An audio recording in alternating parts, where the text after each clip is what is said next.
Hello, ladies and gentlemen. Welcome to another episode of the Skeshbook Podcast 2. And today is going to be an extended edition of the Ask Kesh episode, which I did for my YouTube channel. So I'm going to be answering some questions for the day. So let's do that. Intro, please.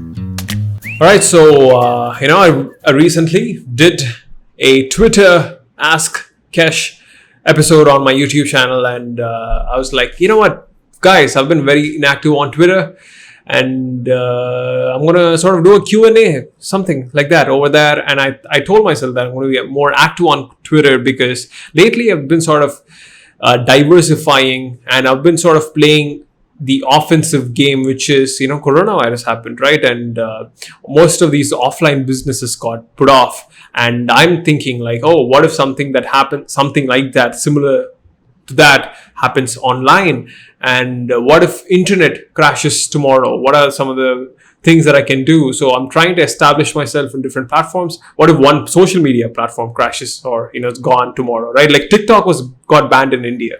So that's like an example.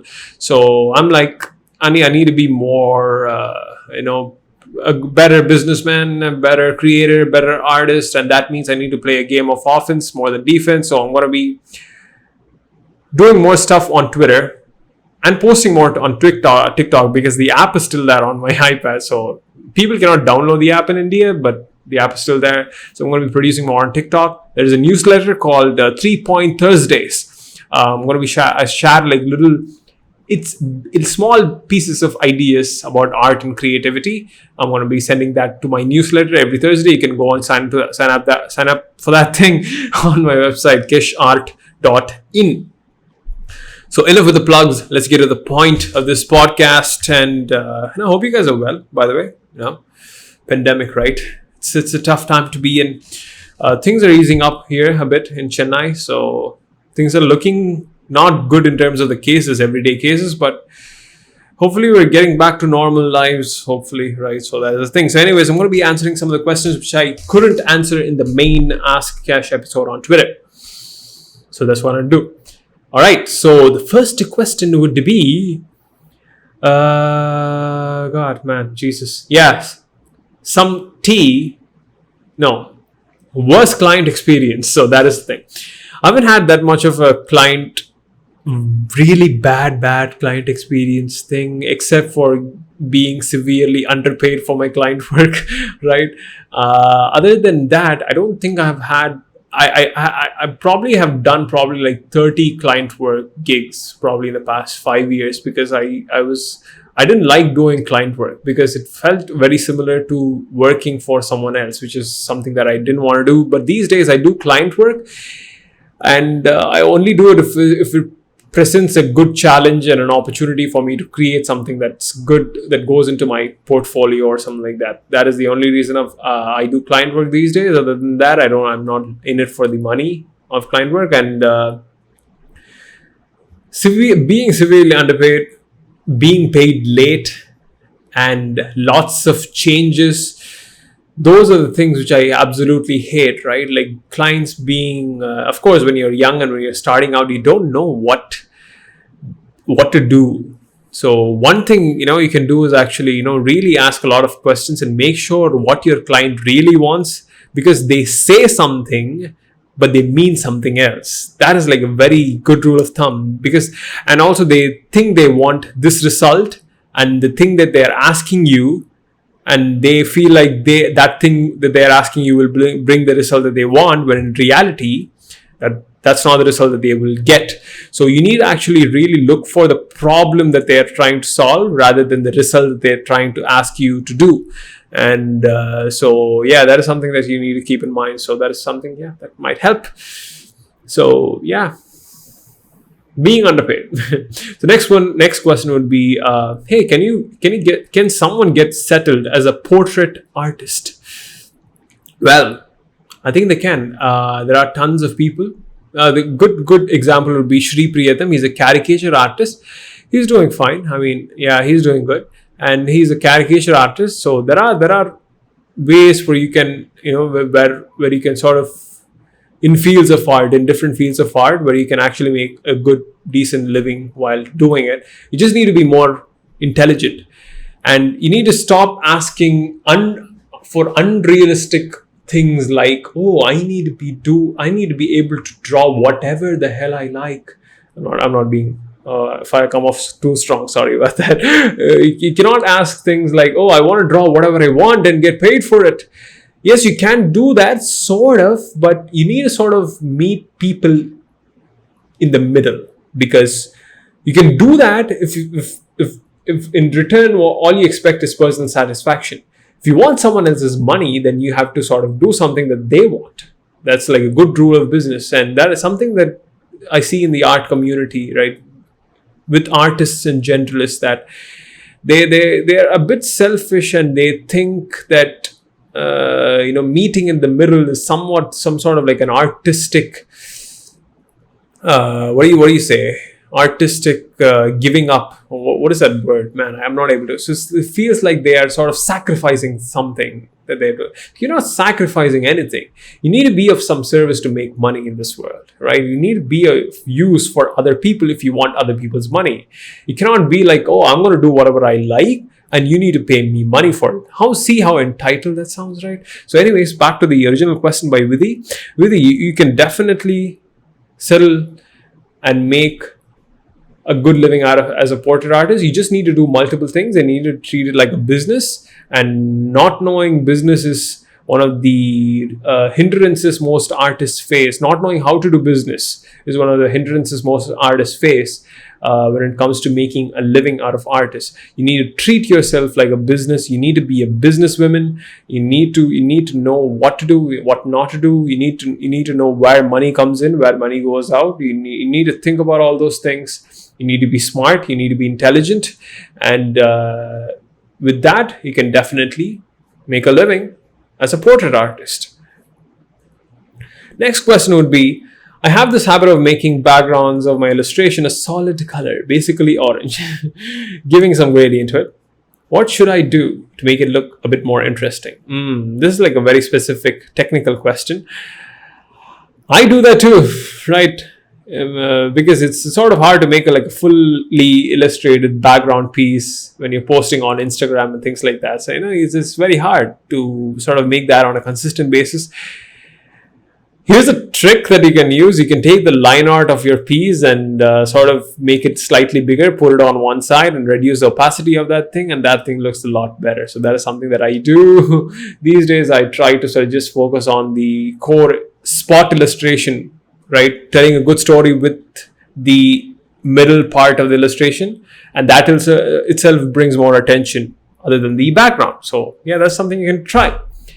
Next question would be, hey Kesh, you always say us beginners to not worry about not being able to draw like those well-known favorite artists, which comes with practice, agreed, but what do you say about worrying about not being able to think like those artists and execute it? First thing that comes to my mind, buddy, there's no upside to worrying. There is no return on investment on worrying. That's what Gary Vee says a lot, right? Worrying has zero ROI. You worrying will do nothing but make you feel bad. Other than that, is that going to push you in the wrong direction? No. Feeling inadequate might push you in the right direction of wanting to be adequate, but worrying is like just rumination. Oh, I'm worried that I won't be able to think. It's not going to do literally anything. So that is one. And what do you say about worrying about not being able to think like those artists? You don't have to think like those artists. You just need to figure out what you think they think, then apply that, and that will give you a different perspective on your art. And you just need to think like the way you think and learn from the thinkings of what they think. So if you get what I think you got it. So yeah, right? You get me, right? You don't have to think about what they're thinking. You just need to think about what you think they think, right? What you think they think. It doesn't have to be right. You just need to be somewhat right. That's it. So that's good enough. That's good enough.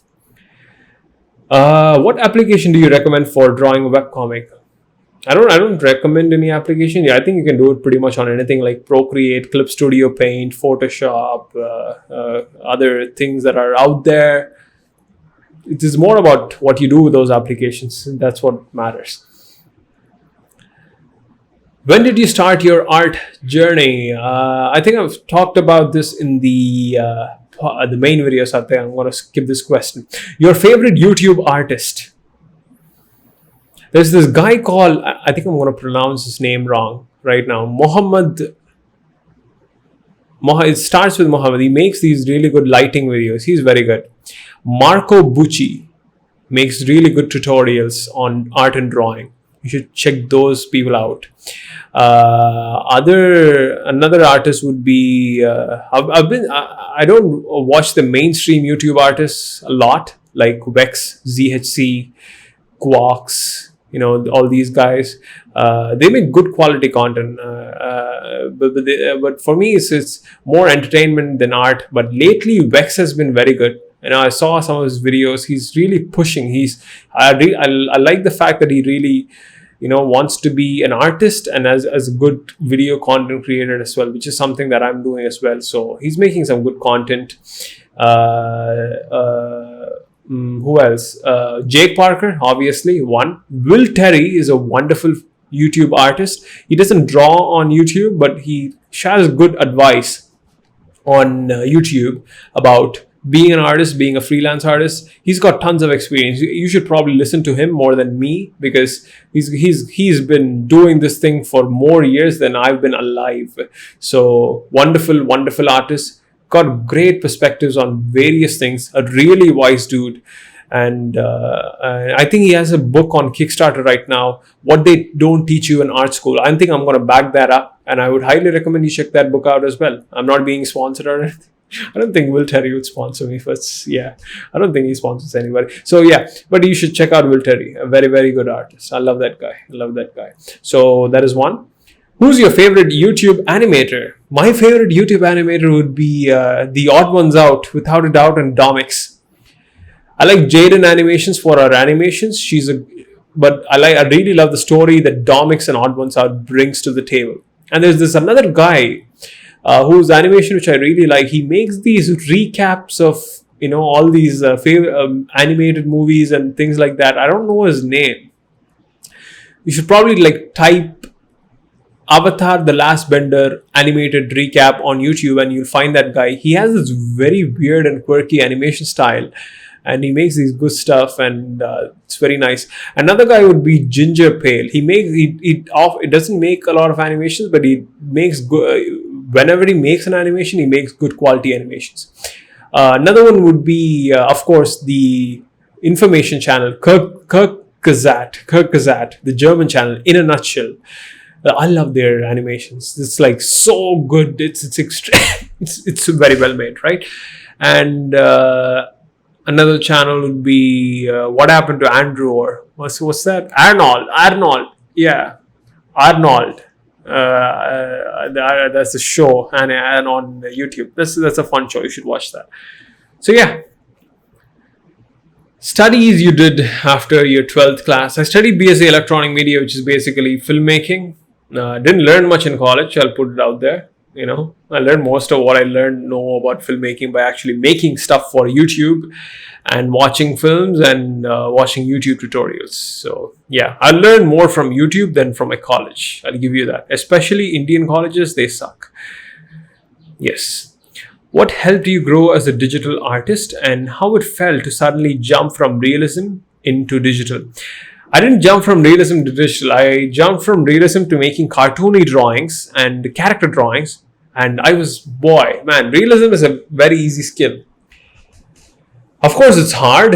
It's going to take a lot of time and patience and practice to learn. Rendering is an easy skill, maybe not realism. Rendering is a very easy skill to learn. And I was good at rendering. I could have been one of those hyper-realism artists if I sort of pursued that line, but I wanted to make something original, so I jumped into cartooning and character design. Thank God I did that, because life is more exciting that way for me personally. And jump from traditional to digital was a very gradual change, because I didn't have one of those expensive tablets. I had that 4,000 rupees. So 4,000 rupees, like 50 bucks, 50 to 70 bucks. Yeah, actually less than 50 bucks. One of those Wacom tablets, and I started sketching on those things. I started making stuff. Before that, I was drawing with the mouse, because I couldn't. I used to be. There were times where I couldn't afford any of these things, so I used to draw with the mouse. I used to color things with the mouse, and I made pretty good drawings with the mouse, with a freaking mouse. Like, necessity is the mother of invention, right? When you cannot afford drawing tablets at all, you just make stuff with a mouse. I sketch traditionally, then I take a photograph of it using my phone, using Adobe Scan. Then I bring it into my computer and I erase everything. I have the sketch on my computer, Photoshop. Back in those days, I used to use a pirated version. These days, I pay for it. Right? I can say good old times where you cannot force stuff. So yeah, then I colored things with my mouse. Like, what other option do you have, right?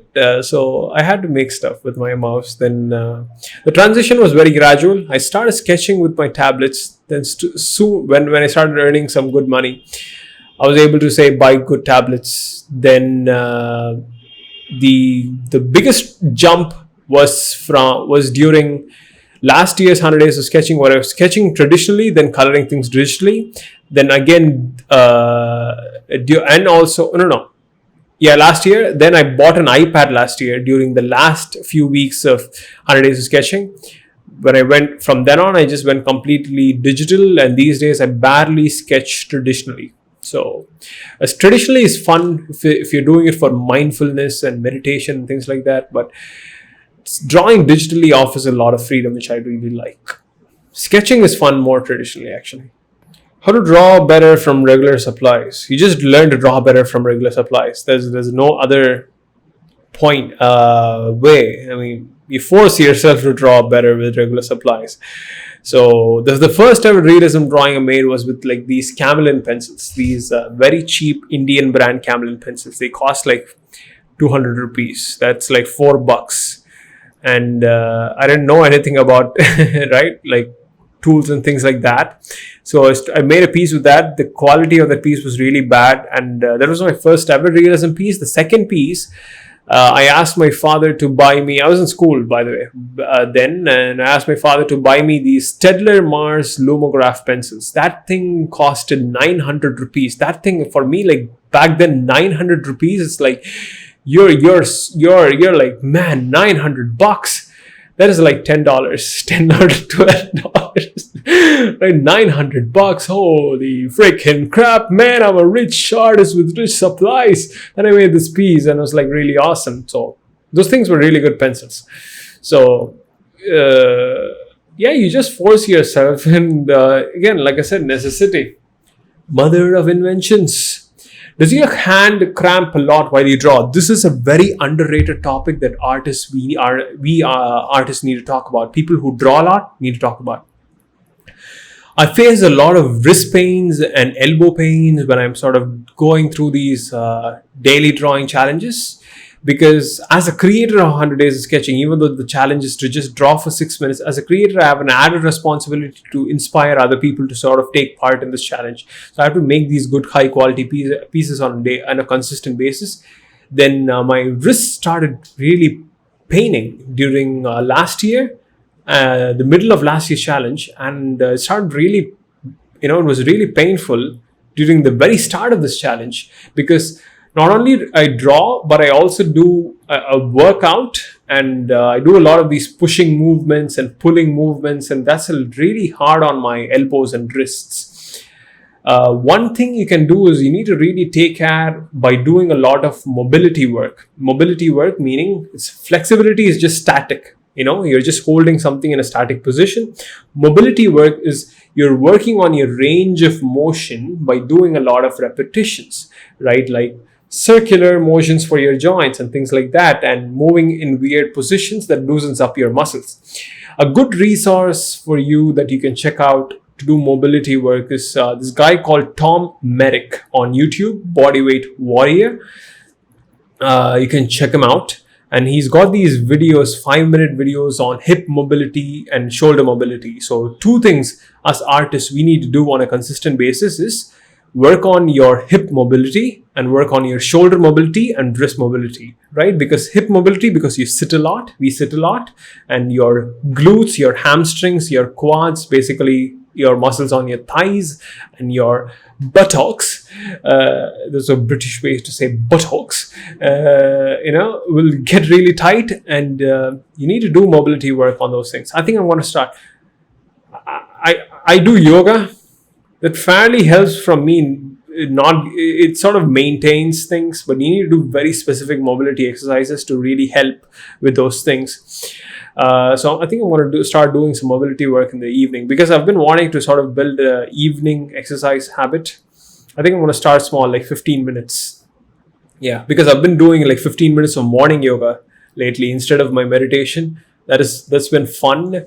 I think 15 minutes in the evening, and me walking a lot these days. I've been walking back and forth, right, during lunchtime. So I take like a walk around the block when I'm going from my studio to my home, then another walk around the block. That's like 20 minutes of walking plus another 10 minutes in the morning. Sometimes I do that in the morning, but not. Yeah, so I'm doing a lot of walking. So mobility work is very, very important. My hand does cramp a lot. Be careful. Take lots of rests. Take lots and lots of, if you can draw for 4 hours, it's better if you split it up, right? Split it up so that your hand can recover.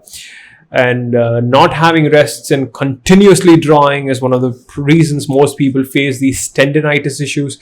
If you don't take this lightly, if you ignore this, you're going to have some tendinitis issues. You're going to have some bad shoulder pains. Like my friend Shri Priyatham, he had this really bad shoulder pains, but he was forced to stop working for like 2 weeks or so. Like the doctor told him he cannot draw at all, right? And so be careful, people. It'll put you out, and you won't like it, especially in times where you have to work and you cannot. It's not good. So that is one. I'm tired. I've been talking a lot. Should I buy an iPad for art? It depends, actually. Should you buy an iPad? I think it's a very good investment. It's a very good portable drawing tablet.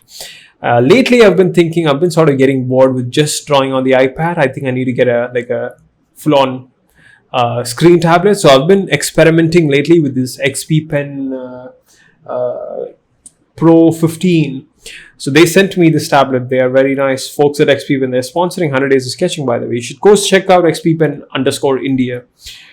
Some nice people out there doing some good things. So yeah, I've been trying that thing. It's a very good investment. iPad is a very, very, very good investment. So get a tablet for your PC if you can afford one, and get a tablet for your iPad. If you had to choose between these two, if you have the money, go for the iPad. If you don't have the money, definitely the PC tablet.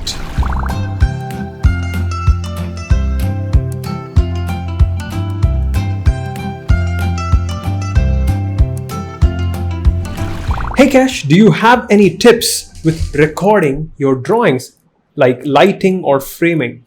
Well, I do. One tip that will really help you is get a tripod that sort of goes and stands in an overhead position. That's like a very good investment that you can make, and that is one. And have a static thing, and also make sure you're slightly framing it to the left of center, not exactly top down. When you're seeing these overhead drawing shots, they're not exactly top down, they're slightly left of center, because your hand, if it's exactly top down, your hand will,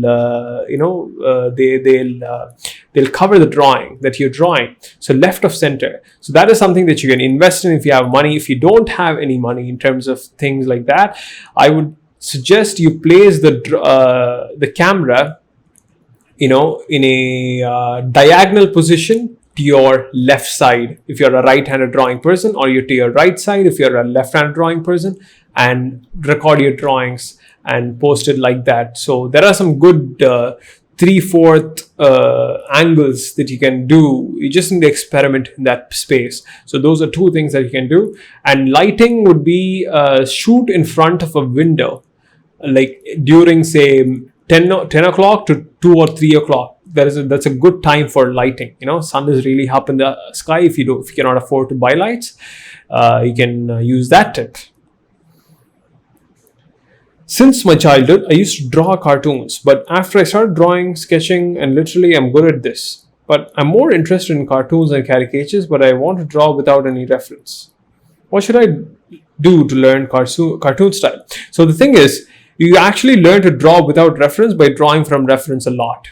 You need to build something. You need some raw materials in your head to be able to draw these things out of your imagination. And for that to happen, you need to put some stuff. And the way you put stuff in your head is by actually observing things in references from life and things like that. And also, being able to draw without a reference is a good skill, but you don't have to draw without a reference a lot. Most 99% of these professional artists that you see have reference images. They use references a lot, except if you're Kim Jong-ji, and even him, he takes a lot of reference from life. He sees a lot of life. He draws constantly from life. And that's why he's able to draw from his imagination without any line works and things like that. So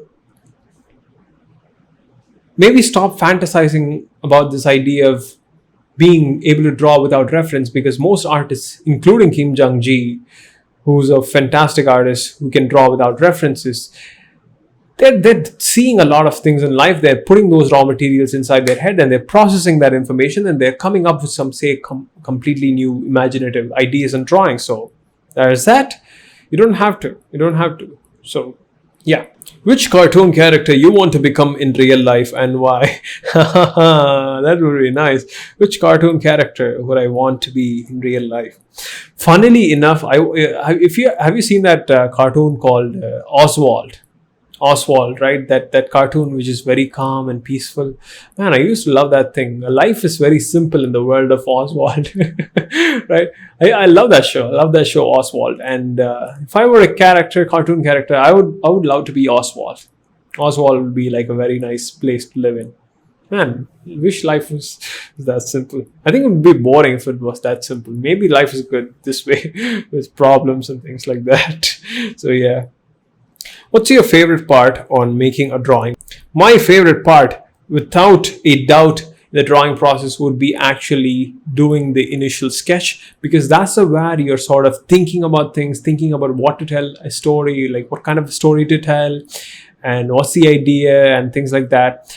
And another would be the last part of the process, which is where you're finishing up things, where you're adding all the final touches and your drawing sort of coming alive and it's beautiful and it's nice, and your initial sketches turned into something very tangible. That is my favorite part of the process. What do you do when you fail to complete your scheduled work? I fail every day. So something that I've been lately doing is following this advice from this guy called Tim Ferriss. I want to ask some of your favorites. What's your favorite movie? My favorite movie would be I don't have a lot of favorite. I had a lot of favorite movies. Some things that comes to my mind would be, all of a sudden, this very weird rom-com movie called The Intern. It's by Robert De Niro and Anne Hathaway. I love that movie.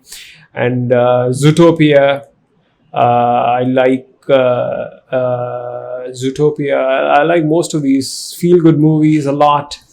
Zootopia is a masterpiece, if you ask me. And Schindler's List, Jurassic Park 1, good Spielberg films. Like I like most of Spielberg's films. And Scorsese's film would be one of the Scorsese's film which I really like would be, which one? Man, he's got a lot of good stuff. I really like The Departed. That's a fantastic film. And I really love Friends, the show, So favorite actor would be, I don't have a favorite actor. In India, what would be my favorite actor? As an actor, I like actor Dhanush a lot. As a star, I like Vijay. As an artist, I like Kamal Hassan. As a superstar, I like Rajinikanth. So yeah. Quick reply. Your favorite Indian YouTuber? I don't have a favorite Indian YouTuber. I barely watch any Indian YouTube. I don't watch any Indian. I don't think most of the Indian YouTubers are making any good quality content. This is mostly like crappy stuff. I don't respect the content most of these guys make. Except I like this guy called Jord Indian. The only respectable Indian content creator that I know of and I can think of. I'm sure there are plenty of Indian content creators that makes good content, but the ones at the top, man, the crappiest of content. It's like, God, Jesus Christ, I'd rather kill myself. So anyways, last thing yeah, so where is that comic Kumar you made before? You said you want a break, but the break went too long. By the way, your Gone Console 2.0 comic is amazing. Thank you so much. So by the way, I have a comic thing that I want to make. So here's the idea, right? I have this comic idea called Grumpy Sandwich. I've designed a character called Grumpy Grimswall. I have a story for it. And I have designed another character that exists in that universe. And I want to do this thing. I want to do this as an experiment because comic making is hard. It involves investing a lot of time with little to no money, right? And I cannot afford to do that, at least right now, because I have a couple of projects going on. I want to do this. I was just talking about it with my friend Sashi here this morning. We want to make a 10 pages comic for Grumpy Sandwich. It's a fantastic story. Here's my pitch, right? So there's a guy. I don't want to talk about the story. I might ruin it. So it happens in space. It happens as an international space station formed by the New Alliance government way into the future. And Grumpy is a technician working in that space station. He's very grumpy. That's why people call him Grumpy. Grumpy Gerald Grimswall, that's his name. And Grumpy is like a name that's given to him by his co-workers. And he barely talks to other people. And the space station formed by the New Alliance, right, it's being invaded by these forces, the rebellion, the resistance, and these people are after conquering some of the important classified information that's being transferred through the space station to other areas and sectors of the universe, and they want to conquer and gain some things out of there. And Grumpy, everyone is being evacuated out of the space station, and Grumpy here, he's got a sandwich in his locker, and he's got another thing which is very, very important in this locker. And while everyone's being told to evacuate, Grumpy is like the only guy on the space station who stays back because he wants to recover his sandwich, because he likes a sandwich. The only thing he likes to do is to his afternoon breaks where he floats in the space and eats a sandwich. And there's something else in the locker that needs to be recovered. And that's the story. That's the story of Grumpy's Sandwich. So, and how he does that, how he fights these resistance and rebellion is the thing. Man, this is a wonderful story which I really love. And here's my idea. I want to actually sort of launch a mini Kickstarter because I've been wanting to do sort of find ways or experiment with ways to fund these projects, and crowdfunding is a fantastic idea. I want to launch a Kickstarter and I just want to make 10 books that I want to sell. Of course, it might sell more, but I'm keeping my goals small at the beginning so that I won't get disappointed, and I'll have some sort of incentive to work towards, and I'll have a deadline to work towards. So I want to launch a Kickstarter. I want to make this comic. I want to put it out there. I want to do all of that in the next 50 days from the recording of this video. So I'm going to put out the video. I'm going to launch it. It's not going to be like a grand campaign. I'm just going to do something little because I have some other ideas that I want to do for that Grumpy story. So yeah. That is the thing. That is the idea. And this, you heard it first here, folks. You heard it first here. Because, I feel like crowdfunding is a fantastic option in the future where people can sort of fund their projects if it's worth it, if it's a good project. And yep, I want to do that. I want to try that. I'm so excited to try that. And also, it will sort of satisfy my need to make a comic from the past experience. Kumar comic is a big story. It was a mistake for me to take up that very first story in the very very start, it was a very bad idea. I shouldn't have done that. And glad I did, because I learned you shouldn't take your dream projects as the first thing. I'm constantly thinking about every single day about the story of Kumar, and it's going on in my mind. It's going to be my Star Wars. I might do that in 10 years or so, maybe as an animated show or as a thing. Man, I'm so excited about all the projects I want to make. So yeah, so that is those are the questions. Maybe I'll answer this one last question. There is a time in art where you don't have as much creativity as before, not many ideas, and you don't have a fun feel to it anymore. So how do you return to your normal self? Man, this is a very good question. I've had those periods, right? So example I would give to you is my YouTube videos. I somehow in the past 2 or 3 months back, so I had a 3-month period, 4 or 5 month or 6 month period actually, 2 or 3 months back, where I had completely lost my zeal, my want to make or create for YouTube. I felt like I lost my creativity, and right now it feels fun again, and it feels good. And I was struggling a lot. I was looking everywhere for answers as to what to do. And one of the things that has really helped me, or that got me back, is having a larger perspective. One, you need to evolve, right? If you're bored with your stuff and you've tried everything, you need to evolve. It's like Pokemon, right? A Pokemon evolves when there is a necessity. It's being punched in its face by another Pokemon, right? And it needs to evolve from one phase to another phase. You need to evolve as a human being and as a person, and you need to rethink your strategy as to what you actually really want to do. And I sort of started rethinking my strategy with YouTube, which is, I'm an artist, I'm an illustrator, I want to make all these cool projects and cool things. And my YouTube is going to be a gateway channel for me to do 2 things. One, share the cool process of me being able to do those projects, and 2, practice good quality filmmaking skills, because I want to make animated shorts, films in the future.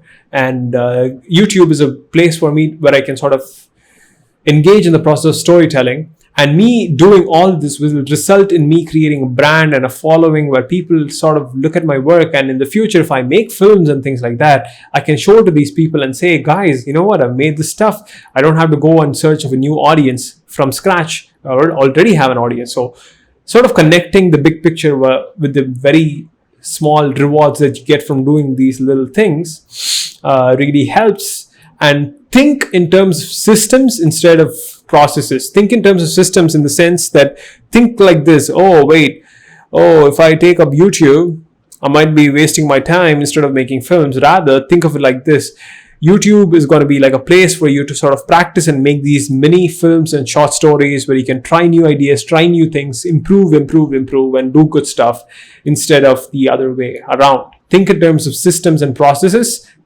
rather than goals.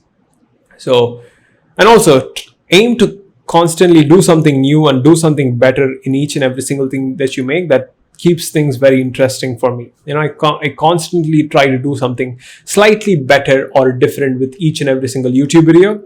And that's giving me a positive feedback loop. And eventually I'll start to grow like a good liking towards that thing. So yeah, those are the things for this particular episode of this podcast. I hope you liked it. And this is an extended edition. If you haven't watched the main video on my YouTube channel, you can go check that out, called Ask Cash. And I'll probably do these things once every month because this is fun. Thank you for listening again, and I'll see you guys later. Bye-bye.